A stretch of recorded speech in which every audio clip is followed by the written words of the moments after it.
Napagod sila. Takbo ng takbo ang mga bata. Naghabulan sila. Maya-maya ay tumigil sila. Napagod sa paglalaro ang mga bata. Pumunta sila sa ilalim ng malaking puno. Doon sila nagpahinga. Ang binta ni Victor. Nakasakay sa binta si Victor. Malaki, matibay at makulay ang binta niya.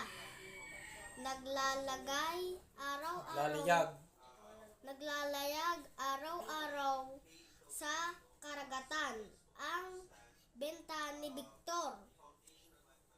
Marami ang tao ang nakasakay dito.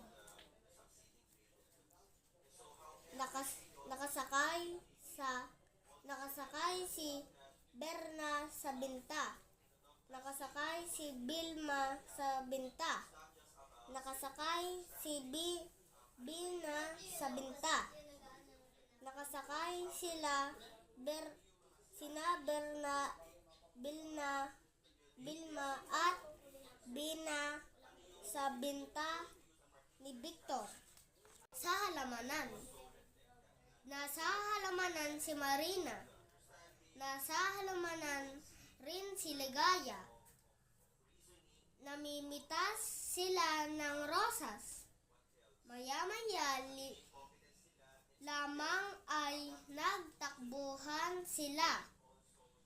Bzz, bzz, bzz. Agad na tumakbo sa bahay ang dalawa. Tumakbo. Pumasok. Ulit.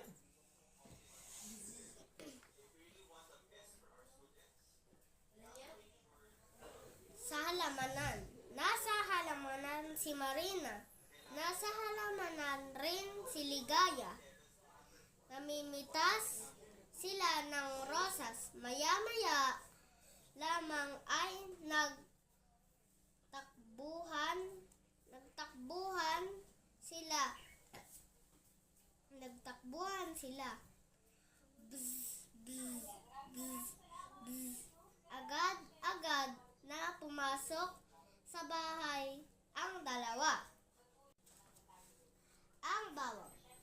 Sa bukid sa lalawigan ng Ilocos ay maraming tanim na bawang. Sina Tatang Anding at Aling Imang ay nagbebenta ng bawang. Mabenta ang bawang. Ito ay mahal. Ang bawang ay